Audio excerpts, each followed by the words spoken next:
మీ బ్యాంకులో పడి టింగు టింగుమని మీ ఫోన్లు మోగుతుండే. ఇప్పుడు బ్యాంకులో వడులు లేదు, ఫోన్ మోగులు లేదు. ఏం మోగుతుందిరా అంటే రోజు అసెంబ్లీలో అరుస్తా ఉన్నారు పనికి మాలిన మాటలు. అంతే కదా, మీరందరూ చూస్తున్నారు కదా.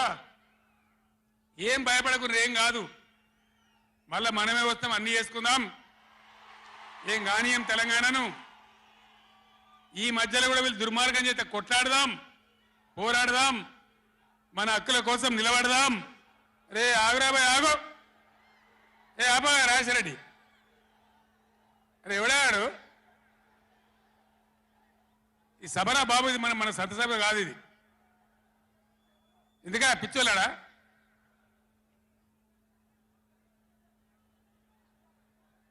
నేను మీ అందరికి ఒకటే మాట చెప్తా ఉన్నా, మాకు అధికారం రావాలి, ఎన్ని అబద్ధాలైనా చెప్పుదాం, ఇష్టం నోటికి వచ్చింది చెప్పింది. ఇలా కొత్తగా మొదలుపెట్టిన దుకాణం కూడా కొత్తగా నేను ఇంతకుముందు చూసిన పేపర్లలో, సోషల్ మీడియాలో చూసిన నేను. వరికి పంటలకు కనీస మద్దతు ధర వస్తే వాళ్ళు చెప్పిన 500 బోనస్ ఇయ్యారట. అంటే ఏమన్నట్టు, ఎందుకు చెప్పిన మరి అన్నాడు? మద్దతు ధర రాలేదా? కేసీఆర్ గవర్నమెంట్ అప్పుడు వడ్లని కొనలేదా? డబ్బులు బ్యాంకులో వల్లేదా? మరి ఇవాళ 20 ఏమైంది? అదే ఆఫీసర్లు కదా, అదే ప్రభుత్వ వ్యవస్థ కదా, అదే కలెక్టర్లు కదా, ఎక్కడికి పోయినరు? ఏం చేస్తున్నారు? మీ దొంగ మాటలతో, నంగనాచి మాటలతోని ఇతరుల మీద అబాండాలేసి ఏదో తప్పించుకుంటామంటే నడవది బిడ్డ, జాగ్రత్త. మునుపు జరిగినట్టే జరగాలి, ఇంకా మంచిగా జరగాలి, కానీ చెడ్డగా జరిగితే జరగనీయం, మిమ్మల్ని నిద్ర కూడా పోనీయమని నేను చెప్తా ఉన్నా. అట్లా కొట్లాడతాం తప్ప ఊకోము.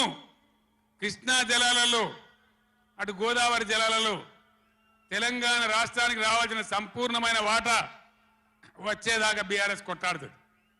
ఇలా అసెంబ్లీలో తీర్మానం చేయగానే కాదు, అఖిల పక్షం తీసుకొని పోవాలి ముఖ్యమంత్రి, అధికార పార్టీ అన్ని పార్టీల రాజకీయ నాయకులను ఢిల్లీకి తీసుకొని పోవాలి, ప్రధానమంత్రిని నిలదీయాలి. మా వాటా మాకు వస్తే తప్ప ఊరుకోమని చెప్పాలి. ఆ చెప్పేదాకా మనం కూడా ఎంబడబడాలి. ప్రజా ఉద్యమాలు ఉంటేనే ప్రభుత్వాలు అప్రమత్తంగా ఉంటాయి, జాగ్రత్తగా ఉంటాయి.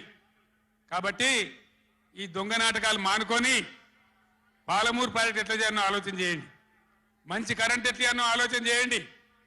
మీరు గెలిచిన ఉండండి, 5 ఏళ్ళ అధికారంలో ఉండండి, మాకు అభ్యంతరం లేదు.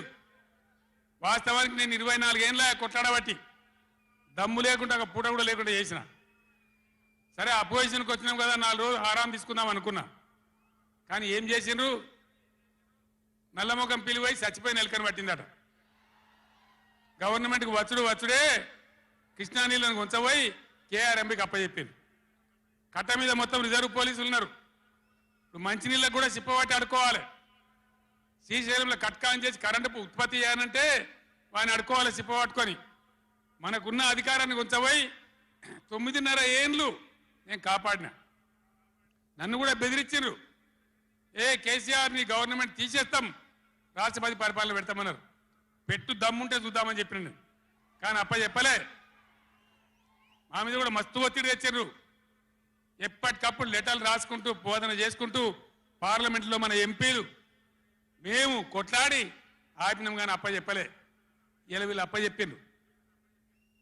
మొన్న మన ఎంపీలు పోయినరు, రామా నాగేశ్వరరావు గారు, రంజిత్ రెడ్డి గారు, కేశవరావు గారు అందరు పోయినరు. చివరి మాట చెప్తున్నాను నేను, పోయా మంత్రిని కలిసి ఏమయ్యా గట్టెట్లు ఇచ్చినావు, నువ్వు ఎట్లా తీసుకుంటావు, నువ్వు కేఆర్ఎంబి నాగార్జున సాగర్ మా చేతున్న ప్రాజెక్ట్ నువ్వెట్లా తీసుకున్నావు అని అడిగితే, మీ గవర్నమెంట్ వచ్చింది ఒప్పుకొని పోయిందండి, మరి మీరు బీఆర్ఎస్ వచ్చి ఇట్లా అంటున్నారు వాడు మాట్లాడి ఉన్నది ఉన్నట్టు కుండ బద్దలు కొట్టిండు. మన ఎంపీల ముఖం మీదనే చెప్పిండు, మీ తెలంగాణ గవర్నమెంట్ వచ్చి ఒప్పుకొని పోయింది, మరి మీరు బీఆర్ఎస్ వచ్చి వద్దంటుండ్రు, ఇదేం కథ అని మాట్లాడండి. అందుకే నేను చెప్తున్నా, ముఖ్యమంత్రి కానీ, ఇరిగేషన్ మంత్రి కానీ, రాష్ట్ర మంత్రివర్గం కానీ ఇప్పటికైనా పిచ్చి పనులు, పిచ్చి ఆలోచనలు బంద్ చేసి వెంటనే అసెంబ్లీ బడ్జెట్ సమావేశాలు ముగించి మొత్తం అఖిలపక్షం తీసుకొని ఢిల్లీకి పోవాలి, మాట్లాడాలి, బిఎస్ ట్రిబ్యునల్ టైం ఫ్రేమ్ పెట్టమనాలి. ఇలా గవర్నమెంట్ చేయాల్సిన పని మాకు ఎన్నో దశాబ్దాల నుంచి అన్యాయం జరిగింది కాబట్టి బ్రిజేష్ కుమార్ ట్రిబ్యునల్కు